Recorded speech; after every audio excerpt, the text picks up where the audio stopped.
Hey guys, welcome back to the Doremicom channel. We're here with RTD number 2 for 2010. Whew, it was late in the year when we're starting this. But the topic of today is factors that make a tabletop game successful. Since the genesis of tabletop strategy games with TSR's chainmail, the number of such games are in constant flux. Depending on how you define the genre, hundreds of such games have been developed over the years, many of which are no longer with us. What factors make a tabletop game successful? We will attempt to explore this with our panel. And guys, sorry about this, but I can't zoom in and out of people right now. Love-oo-voo, whatever. But first up is Warren from Beasts of War. Hey guys. And the third member of our panel is Tony Pony F, the Sustainable Channel. It's cold up here. Unfortunately, you guys will notice that Smurf's not here. There was a bit of a time zone issue, and Smurf's at work. So we will continue. We will trudge through this episode. Question number 1, existing fan base. One of the hardest factors for any new tabletop strategy game to account for is how the number of existing people who play the game affect its success. From a scale of 1 to 10, 1 being not an issue, to 10 being so important that without existing players, a tabletop game will never get new players. How important is an existing fan base to the success of a tabletop game? We're going to go ahead and start off with Tony Pony F, our veteran panel member. I'm going to give this a 7.5. I feel for any initial product launch in wargaming, it requires a tedious and sometimes expensive marketing campaign. But to sustain that level of advertising is unacceptable, especially with the limited amount of capital these companies have. So eventually you want your product to sell itself like Games Workshop and Privateer Press does. So 7.5 is my answer. All right. Warren, what's your take on this? I'm going to give it a 10. I'm just going to go straight flat out on a 10. The key to the success of any war game is it's got to reach its tipping point. It's got to reach the point, as Tony Pony says, where the community itself is driving the growth of a game. And that's one of the big barriers to entry to any new game that's coming on the market, is they're going to have to build that fan base from scratch. So a lot of the games that have been coming to market that are very samey as what's there, they're not really going to build that fan base because they're not filling a need that people actually don't already have filled. And then you get games like Malifaux, which come out and feel very different and have a very different flavor to it, that do start to pick up a fan base, and the fan base is growing and getting more and more sizable all the time.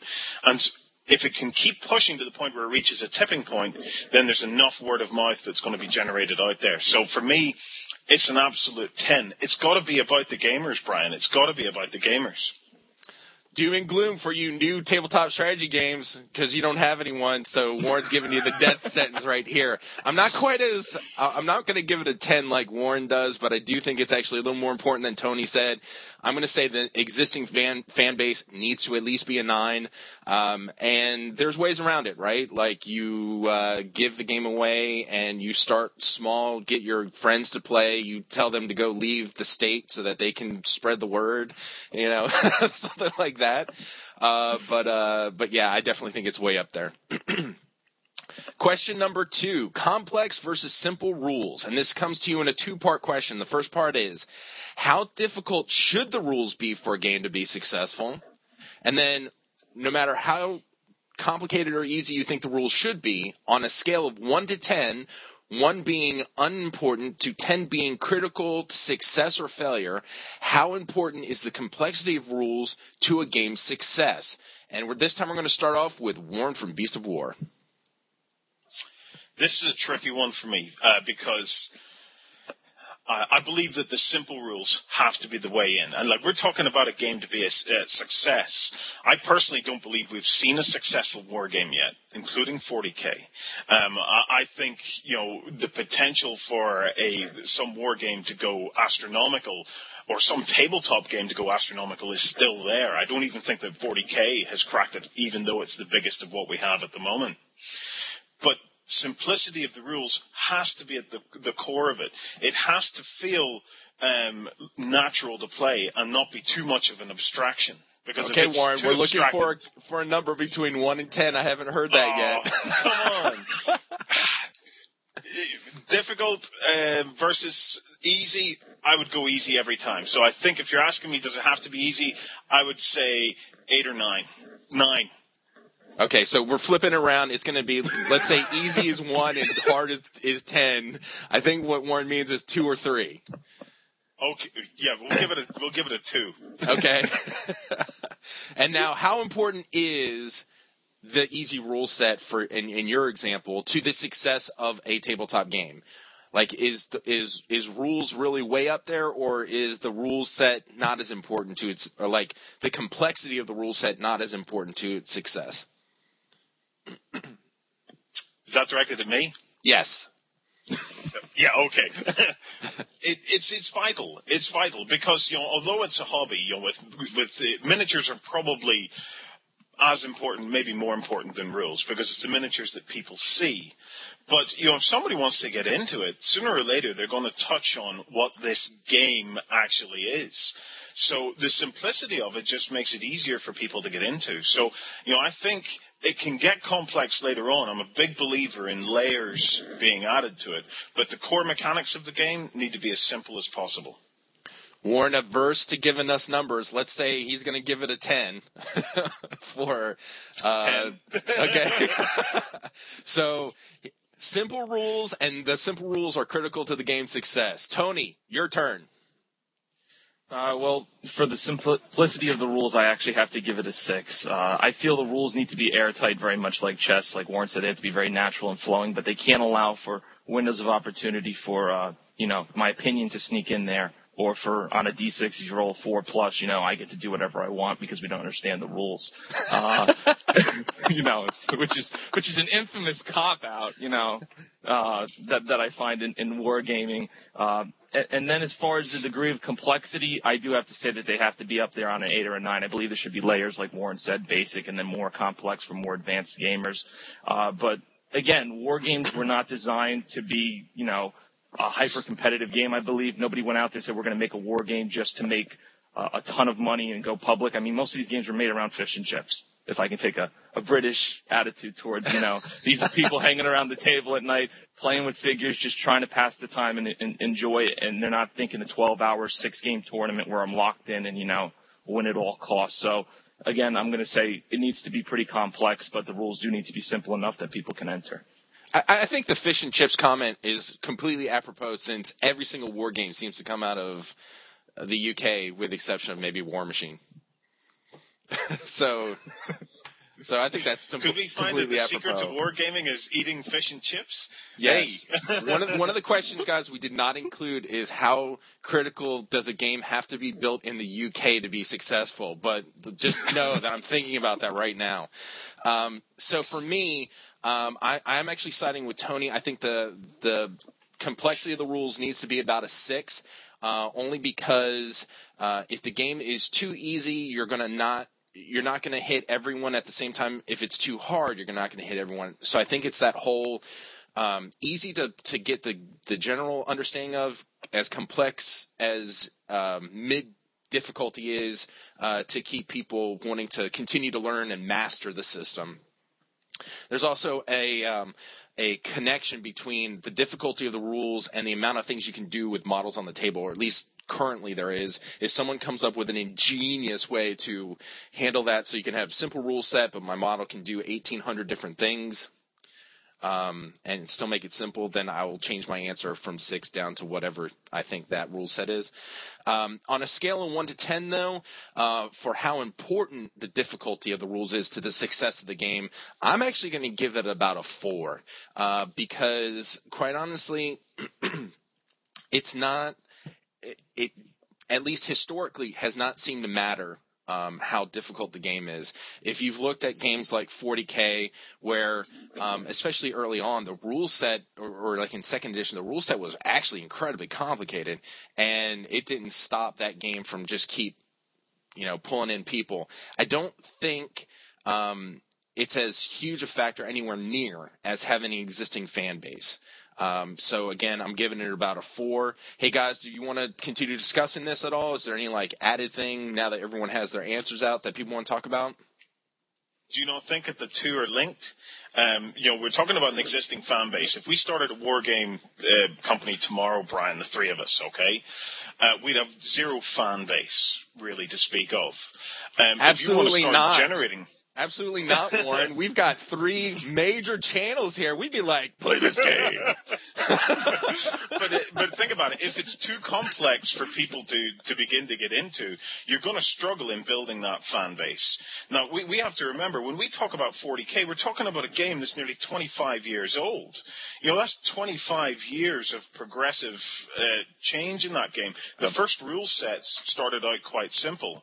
So, and in terms of growth, the market's growing now, but the market's not growing because of the efforts of any one particular game. The market's growing because of what you guys and people like us are doing on the internet. It's the internet that's growing wargaming, not wargaming that's growing wargaming. So I think the two are very linked. Okay, so Warren has successfully made me want to change my first answer that the difficulty should be a 5 instead of a 6, but I'm still holding strong to I really don't think it's a critical mass key to success, and I'm leaving it as a 4 for importance. Tony, you want to change my answer at all? I just want to say, I think the simplicity of the game has gone down. If you look at Fantasy and 40K, things have become much more simplified, more common rules in the game system to allow newer and younger players to get into it and make the game more fast-tracked. But I think on the terms of the strategic and the list writing, which is so important, we can't ignore it, it's gotten more complex. You need this amount of X, this amount of Y, this amount of Z, this amount of redundancy in Torrent of Fire. From a 40K perspective, you need that level 4 wizard right now in Fantasy. So it's got more complex on the strategic side where, the game's really simple and easy to pick up, but if you don't have that complexity and that strategic mindset going into the game, you're going to get destroyed, and it's going to drive you away from the game. So it's just shifted, in my opinion, out of the rule book and into the list. But do you guys really believe that the level of complexity really is that, like, really high 10 key for success? Well, it's simple. If nobody can play your game, then all they're doing is collecting your miniatures until a better game comes along with cool miniatures, and they'll play that. So, if you're going to put a big barrier to entry in front of your game by just making it really difficult to get into, let me give you a prime example of this. You look at Infinity. Infinity is a beautiful game, and it's actually not that difficult to play. But the barrier to entry is the rule book, as it currently stands, makes it look very difficult to play. So the miniatures are gorgeous, but sooner or later, other companies are going to have miniatures that are gorgeous. We have Malifaux. There's stacks of them out there that can create beautiful miniatures. That game is the hook, because from that game, you get the flavor of the entire being of that game, and that's where fluff, background, and everything else comes from. So you got to get it right. Okay, we're going to go on to question number 3 because I can't think of a response to that. So the importance of the hobbyist. This kind of fits nicely. Warren, thank you very much for the segue. On a recent forum posting, I read a discussion thread that stated that tabletop gaming is 60% for the hobbyists and only 40% for the gamers. Again, a 2-part question. 1, is this division correct? If not, what should it be? And 2, how important is the hobbyist? People who don't even play the game or play the game so infrequently that they don't ever say that they play the game to a game's success. And we're going to start with Tony Pony F. Well, no, the split is 50-50, so really we're just nitpicking here. There are more complex modeling opportunities out there. I've seen ships that take literally 400 hours to build, really complex. And there are really complex and simple games that are very strategic. You're talking about chess and Go, played at a grandmaster level. So really, from a strategic standpoint, there are more complicated tabletop war games that you can enjoy. From a modeling perspective, there's more complex and intricate models you can enjoy. So really, in my opinion, and this is heavily opinionated, to be a true tabletop war gamer, you need to come to the table ready to win, not necessarily with your list, but whatever you do put on the table, try to make it fun for both you and your opponent. And then from a modeling perspective, your stuff should be built to look nice and it should be painted. Now, whether you do it or you go to another source to do that, that's fine, but we can't keep having gray armies pushed around the table, and we can't keep having people who don't know the rules play the game. Both of those hit the hobby really hard and kind of break it down. All right. Warren, how about you? I think the split's kind of right, actually, to 60% hobbyists, 40% gamers, because if you think about the actual game itself, you'll spend about 60% of your time building and painting and about 40% of your time actually playing. So how important is the hobbyist? I think it's massive, because you forget about tournament play for a moment. We have Darryl here who is, he loves his tournaments. Darryl came in here with an army recently of Space Marines where he hadn't glued the other arm onto the Space Marine because he didn't have a viable weapon option for it. So he said, I didn't bother. They didn't need an arm. I'm going, Darryl, what? He says, well, I just want to play it. I didn't need to glue the arm on because there was no weapon for it anyway. So, that's taken it to the extreme. But for the rest of us, I don't know about you guys, but for me, I love working with my armies because I feel the movie in my head. I feel the whole epic scenario. And for me, it's about getting into the story. You hear me going on our channel about narrative all the time, but it feels like a movie to me, and that's the hobby. The game doesn't necessarily make it feel like a movie to me because if it was crap, I would chuck the rule book out and I'd make up my own rules where I'd just throw dice at the other guy's miniatures, so it would find a way of playing, but the whole hobby side of it just totally grabs me, I adore that. And I think that for a fuller, richer experience of the war game, for me, it had to be about the hobby. And from a promotional point of view, if it wasn't about the hobby and we didn't have those guys painting to golden demon standards and winning Slayer swords, where would all the beautiful miniatures be that act as the eye candy to draw people into the hobby in the first place? So I think the hobbyist is huge because they're the ones that make it look beautiful, make it feel amazing. All right. I'm going to give you guys my perspective on it. I kind of think that the guy who left the forum posting 60% for hobbyists, 40% for gamers was probably raging a little bit when he did so. I really think the percentages are actually flip-flopped, that it's 60% for gamers and 40% for hobbyists, mainly because from the perspective of who's going out there and buying just boatloads of things, it's the person who is striving to get their army configured correctly, not someone who's deciding that he wants to pick up this particular model because it would be fun to paint. And again, I'm focusing this on people who don't actually play the game, not hobbyists who are gamers as well, right? All right, okay. So that's the key differentiator there. So I really think it's kind of flip-flopped. I think it's really 60% for gamers and 40% for hobbyists. But I completely agree with Warren and with Tony that basically your hobbyists are your free marketing. What you want is something so fun to paint, something so fun to put together that you're going to get these people who spend weeks and weeks and weeks on painting an individual model to throw it up on Cool Mini or not. And when other people are going there to look at cool, quote-unquote, 40K stuff, and all of a sudden they go, what is that model? Just as, like, free publicity, but realize that it's the hobbyist's marketability is still contained to those people who are already in tabletop gaming. So they're very important, but I don't think they're the absolute critical edge. Again, if I had to look at the three things that we've talked about so far, definitively for me, existing fan base is key. Absolutely key. And guys, I hate to do this, but I think we're going to actually cut this RTD into 3 parts, and we're going to end the first part here. So we'll be back with part 2 of factors that make a tabletop game successful.